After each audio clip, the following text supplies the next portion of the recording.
আরে তোরা তো অধৈর্য হয়ে পড়ছিস কেন? আই, আপনি কি চোখে দেখতে পারেন না? অন্ধ নাকি? এখানেও তুই এর আগেও তুই আমার সাথে বেয়াদবি করেছিস আর এখন তুই আমার গায়ে হাত তুললি? তোর গায়ে হাত তুলেছি তো কম করেছি। তুই কার গায়ে হাত তুলেছিস? সমতুল্য মায়ের গায়ে হাত তুলেছিস। ও আচ্ছা, তাই তো বলি, যেমন তুই তেমন তোর মা। তাহলে আমি চট্টা মেরে ঠিকই করেছি। কি বললি তুই? ফেলবো। থাক বাবা, কোনো ঝামেলা যাস না। মনে হয় কি অনেক বড় লোকের মায়া গ্রামে বেড়াইতে আইছে। চল বাবা, বাড়িতে চল। চলো।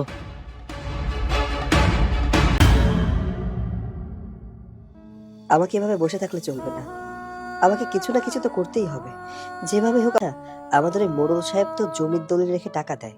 আমি একটা কাজ করি, আমার বাড়ির দলিল নিয়ে মোড়ল সাহেবের কাছে যাই, উনি নিশ্চয়ই আমাকে। ওয়ালাইকুম সালাম। কি রে রানা, তোর যে উত্তরপাড়ার কাজটা শেষ করতে বলছিলাম, তুই শেষ করছিস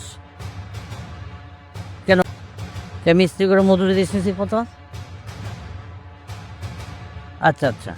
চাচা আসসালামু আলাইকুম। কি রে সৈকত, তুই হবেলা আমার পাশে? হ্যাঁ চাচা, এসেছি আমি একটা বিপদে পড়ে, আপনি কোনোভাবেই না করবেন না। দেখো সৈকত, তুমি তো আমাকে ভালোভাবেই জানো, ভালোভাবেই চিনো আমি কীরকম মানুষ।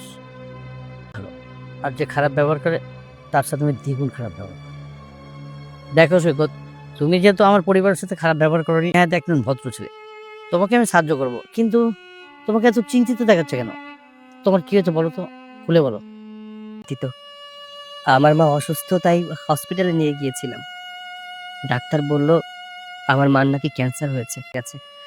এখন সময় মতো যদি চিকিৎসা না করানো যায় তাহলে হয়তো আমার মাকে বাঁচানো যাবে না। হ্যাঁ, তোমার কথা বুঝতে পারলাম। চাচা, আমার মায়ের চিকিৎসার জন্য 10 লাখ টাকার প্রয়োজন। আমার কাছে 10,000 টাকাও নেই। আমি আমার বাড়ির দলিল নিয়ে এসেছি, 10 লাখ টাকা দিয়ে দিন। আমি কথা দিচ্ছি, আমি সময় মতো আপনার টাকা দিয়ে দেব। যদি আমি সময় মতো টাকা না দিতে পারি তাহলে আপনি আমার বাড়ি।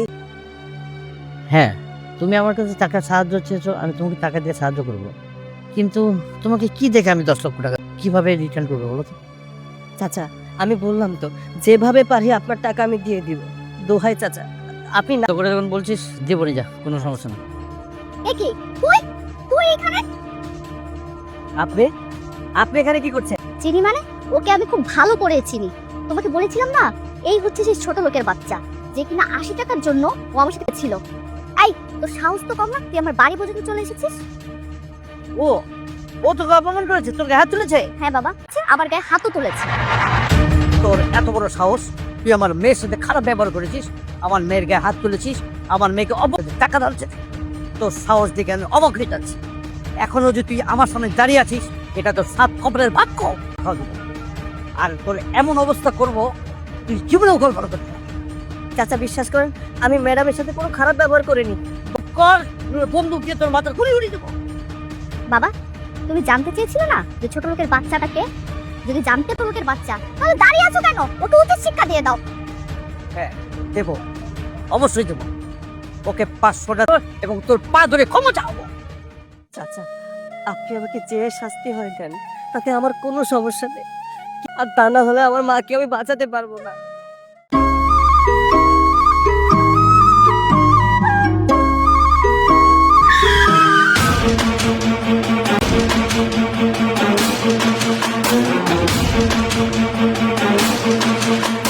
এই আপা, চোখে দেখছিস না আর তুই আমার গাড়ি দেখছিস আমাদের গাড়িটা এখানে ঢুকছে, তারপরে তোদের গাড়ির সামনে এসে দাঁড়াতে হলো? অনু, তুই সব কি করছিস? কতদিন পরে আব্বা তোরা রাখলে, না হয় আমরা ভুল করে তোকে গাড়ির সামনে পড়ে গেছি, তা তুই এমন ব্যবহার করতেছিস কেন? কেমন ব্যবহার করব তোমার সাথে? দেখতে পাচ্ছ আমাদের গাড়িটা ঢুকছে, তারপর তো আমার স্বামী নিয়ে হসপিটালে দৌড়াতে হতো। তোমার স্বামী খরচা করবে, সে মুরদ তো নাই। অনু, ভুলে যাস না যে আমি তোর বড় বোন। আমার সাথে ভদ্র ভাষায় ফকিনিটার হাত ধরে বাড়ি থেকে চলে গেছো। অনু, মুখ সামলায় কথা কও। ও গরিব হোক ফকির হোক তাতে আমার কোনো সমস্যা নেই। তুই ভুলে যাস না স্বামী, দেখো না পোশাক আশাক কি পরেছে, লুঙ্গি আর গামছা। আচ্ছা, তোমার কি লজ্জা করে না এমন স্বামীর সঙ্গে থাকতে? শ্বশুর বাড়িতে কেউ এমন পোশাক পরে আসে? আমার তো তোমাকে আমারে বোন কত লজ্জা রে। ছোটবেলা দিয়ে দুই বোনই এক থালে ভাত খাইছি, একসাথে ঘুম পড়েছি, আমি তোর কত সেবা যত্ন করেছি, আর আজকে কিনা তুই আমার এত বড় একখান কথা বলি। দেখ, আমার স্বামী গরিব সস্তা হতে পারে, কিন্তু তার মন মানসিকতা মেলা ভালো। আসার পর থেকে তুই আমাকে নিয়ে উল্টো পাল্টা কথা কয়েই যাচ্ছিস না। আপনি একটা কথা বলি, কিছু মনে করবেন না। সম্মান আসলে তাদেরই করা যায় যারা সম্মানের যোগ্য। আপনাদের দেখলে ভেতর থেকে সম্মান হয় না, কি বলুন? হ্যাঁ, তুমি একদম ঠিকই বলেছো। আরে তোদের এখানে কে আসতে বলেছে? আর বাবা না আমাদের সাথে এদের কেন আসতে বলে? বাবা! আরে মা, তোরা চলে আইসস, কিন্তু রাস্তায় দাঁড়ায় দাঁড়ায় আমার ডাকছিস কেন? জামাই বাবাজি তোর আয়। দেখো বাবা, আমাদের যখন দাওয়াত দিবে তখন তোমার এই গরিব মেয়েকে আর এই গরিব জামাইকে দাওয়াত দিবে না। আমাদের একটা স্ট্যাটাস আছে, আমরা ওদের মতো। এটা কেমন কথা বললি মা? তুই যেমন আমার মেয়ে, ও তো আমার মেয়ে। দাওয়াত করলে সবাইকে তো একসাথেই করব। মারে, সব সন্তানই সমান, কে ধনী কে গরিব বাবা মারা এগুলি দেখে না। আর তাছাড়া ও তো তোর বড় বোন, করাটা ঠিক হয় নাই। আচ্ছা, যা হওয়ার হয়েছে, এখন বাড়ি চল। জামাই বাবাজিরা বাড়ি চলো। আচ্ছা, 1 মিনিট। না না, নিলামে উঠাতে হবে না। কত টাকা দিতে হবে আমাকে বলুন। গিয়ে মানে এত টাকা তো আমার কাছে নেই। আচ্ছা ঠিক আছে, আমি দেখছি। সমস্যা? আরে এসব কথা শুনে আপনি কি করবেন? না, সমাধান করে দিতে না পারলেও শুনতে তো পারি, তাই না? শুনলাম তা কও, দেখি কোনো সমাধান দিতে পারি কিনা। যেহেতু এত করে শুনতে যাচ্ছেন তাহলে শুনুন। আমি ব্যাংক থেকে 30 লক্ষ টাকা লোন নিয়েছিলাম, হয়েছে আজকের ভিতরে টাকাটা দিতে হবে। এখন যে আমি কি করি? অনু, গাড়িটা বিক্রি করলেও তো 15 লাখ টাকার বেশি হবে না। আমি এখন কি করি বলো তো? আমার তো কিছুই মাথায় ঢুকছে না। ভাই, তোমার মোবাইলে একটা 40 লাখ টাকা? এত টাকা আমাকে কে দিবে? আর কি জানো, তুমি লোনটা পরিশোধ করে ঝামেলা মুক্ত হও। এত টাকা আপনি আমাকে পাঠিয়েছেন? আপনি এত টাকা কোথায় পেলেন? সে তো হাতের ময়লা, আইজ আছে কাইল নাই। যার কাছে আছে সে রাজা, আর যার কাছে নাই।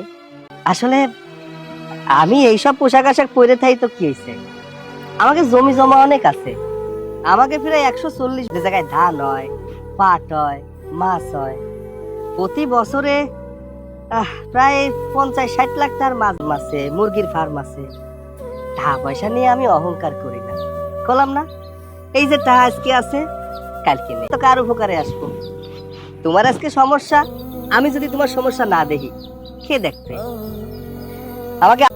আমি চাই এই তার জন্য যেন কোনো আত্মীয় সম্পর্ক নষ্ট না হয়। কে বিপদে পড়লে তার পাশে দাঁড়ান। আমাকে সমাজ আজকে থাকলেও দেয় না, ভাবেও টাকা কি এর ফেরত দেবে না, কিন্তু আমাকে উচিত যে বিপদে পড়ে তার পাশে দাঁড়ানো। দুলাভাই, খারাপ ব্যবহার করে ফেলেছি, আমার আসলে ঠিক হয়নি। আপনি আমাকে ক্ষমা করে দিন। আর আপনি যদি আজকে না বসতে হতো, আমার বাড়িটি নিলামে উঠে যেত। আপনার কাছে আমি সারা জীবন কৃতজ্ঞ থাকবো। আসলে আপা তুই ঠিক, তোর কাছে এত টাকা আছে তাহলে আমি কখনোই খারাপ ব্যবহার করতাম না। নে ওইছে তোর আর ক্ষমা চাইতে হবে না। চল, দুই বোনই কতদিন পরে এক জায়গায় হইছে। চলো, আমরা মেলা দিন পরে আইছি, বাড়ি চলো। হ্যাঁ বাবা, তুমি ঠিক বলেছ। আর মা, তোকে একটা কথা বলি, ছাই ফেলানোর কাজে লাগে।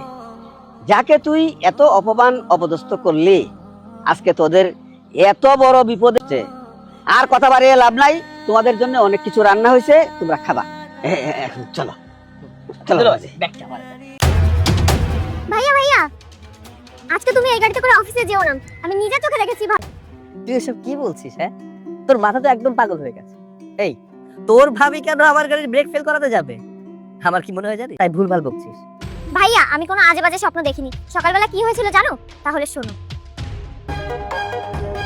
এতক্ষণ লাগলে হয়? দাও, একটু সময় তো দাও। তুমি যখন যেটা বলো তখন সেটা করতে হবে। তাড়াতাড়ি করো। একটা গাড়ির ব্রেক ফেলে তার ছিটটা এত।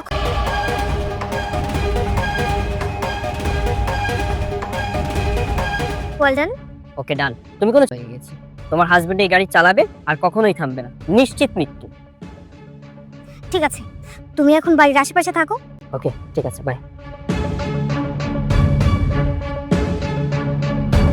ভাইয়া, আমি কোনো আজে বাজে স্বপ্ন দেখিনি। ভাবির মনে হয়নি।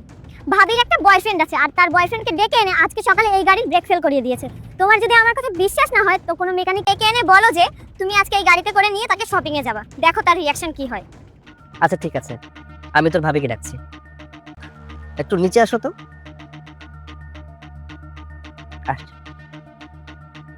কি ব্যাপার? তুমি এখন অনু বললো তোমাকে নিয়ে অনেকদিন শপিং এ যাই না, তাই ভাবছি আজকে তোমাকে নিয়ে শপিং এ যাবো, সারাদিন তোমাকে নিয়ে ঘুরবো। চলো আমার সাথে। আমি এখন শপিং এ যাব না, আমার শপিং করার কোনো প্রয়োজন নেই। আমার পর্যাপ্ত পরিমাণে জিনিসপত্র আছে, আর তাছাড়া বাসায় প্রচুর পরিমাণে কাজ আছে। আমার সব কাজ শেষ, তুমি অফিসে যাও। আর যদি আজকে অফিসে যেতে ভালো না লাগে তাহলে তোমার বোনকে নিয়ে ঘুরতে যাও। আচ্ছা, তোমাকে নিয়ে ঘোরা আর ওকে নিয়ে ঘোরা কি এক নাকি বলো তো? আর ওরকে নিয়ে আমি শপিং এ যাব, তোমার যা যা পছন্দ আমি তোমাকে তাই কিনে দিব। চলো আমার সাথে। আরে তুমি আমার কথা বুঝতে পারতেছো না কেন? আমি কোথাও যাব না। পরিমাণে মাথা ব্যথা করছে, আজকে আমার একটু রেস্ট নিতে হবে। তুমি যাও। আমি তোমাকে বলেছিলাম না ভাইয়া, সকালবেলায় ভাবি এই গাড়ির ব্রেকের সাথে যেতে যাচ্ছে না, তাই তো আমাদের দুজনকে পাঠাচ্ছে যাতে আমরা অ্যাক্সিডেন্ট করে মারা যাই, আর এই বিশাল সম্পত্তি সে একাই ভোগ করুক। অনু, উল্টো পাল্টা নিজের ছোট বোনের মতো দেখি, আর সব সময় তুমি আমার সঙ্গে খারাপ ব্যবহার করো। আমি জানি যে তুমি আমাকে পছন্দ করো না, আর যার কারণে তোমার ভাইয়ের সামনে আমাকে নিয়ে উল্টো পাল্টা কথা হবে। তাহলে আমাদের সাথে কেন যেতে চাচ্ছ না? আচ্ছা ভাইয়া, তুমি পুলিশকে কল করো তো, পুলিশ আসলে সব সত্যি বেরিয়ে যাবে। হ্যাঁ, তুই ঠিক কথা বলেছিস, হয়ে যাবে। আচ্ছা তুমিই বলো, আমি কি পুলিশে কল দিব? বুঝতেই পারছো, পুলিশে কল দিলে কি হবে? জেল হবে, হাজত হবে, তোমার অবস্থা। হ্যাঁ, আমি তোমার গাড়ির ব্রেক ফেল করছি। কেন করব না বলো তো? কেন করব না? তুমি আর তোমার বোনকে এই সব সম্পত্তি ভোগ করবে, আমি থাকতে তো তা হতে দিব না। এইসলাম তোমরা দুই ভাই বোন মরে যাও। তুমি সামান্য সম্পত্তির জন্য আমাকে মেরে ফেলতে চেয়েছিলে? আরে এই সেটা থাকি, তোমাকে আমি এই বাড়ির রানী বানিয়ে রেখেছিলাম। আচ্ছা তুমি জানো, এই সমস্ত সম্পত্তি আমি আগে থেকেই তোমার নামে, আমাকে তার জন্য মেরে ফেলতে চেয়েছিলে। আফসোস, কার জন্য এত কিছু করলাম? যে মানুষটাকে এতটা ভালোবাসলাম সে আমার ভাইকে মেরে ফেলতে চাইলো। আরে ভালোবাসা, সত্যি কথা কি জানো, আজ প্রমাণ হয়ে কোনো মূল্য নেই। যেহেতু এই সম্পত্তির মালিক আমি আর নই, সেহেতু এই বাড়িতে আর আমি থাকতে পারবো না। আমি আর আমার বোন এই বাড়িতে। তুমি তুমি সব সম্পত্তি আমার নামে করে দিয়েছো, আর আমি কিনা বোকার মতো সম্পত্তির লোভে তোমাকে মারতে চাচ্ছি। হয়ে গেছে সৈকত, প্লিজ তুমি আমাকে মাফ করে দাও। আমি বুঝতে পারিনি যে তুমি আমাকে এতটা ভালোবাসো, আর সব সম্পত্তি তুমি আমার নামে করে দিয়েছো।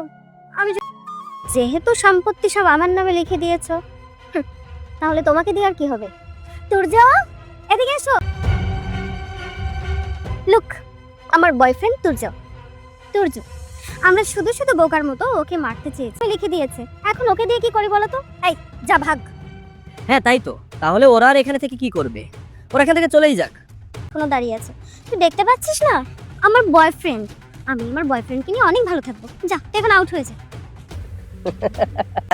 কখনো শুনেছো বানর কখনো জঙ্গলের রাজা হতে পারে? জঙ্গলের রাজা হতে গেলে রয়্যাল বেঙ্গল, জঙ্গলের বাঘ আমি, তুমি বানর। যতই লাফালাফি করো না কেন, বাঘের স্থানে পৌঁছাতে পারবে না। কে আমাকে বললো যে তোমার বয়ফ্রেন্ড আছে, অন্য কারোর সাথে রিলেশন আছে? বিষয়টা আমি আগে থেকেই জানি, কারণ আমার বোন তোমাকে তদারকি করে, তার স্ত্রীর সাথে সংসার করে। তার আচর আচরণ দেখলেই বোঝা যায় সে অন্য পরকীয়া লিপ্ত আছে কি নেই। আরে আমি কোনো সম্পত্তি তোমার নামে লিখে দেইনি, শুধুমাত্র তোমার এই বয়ফ্রেন্ডকে তোমার সামনে আনার জন্য। যদি কথাটা না বলতাম তাহলে তোমার বয়ফ্রেন্ডকে সামনে আনতে না। আর এই ছেলে, তুমি পরকীয়ার শাস্তি জানো তো? তোমার সাথে কথা বলে লাভ নেই। আমি অলরেডি পুলিশে কল দিয়েছি, পুলিশ আসবে।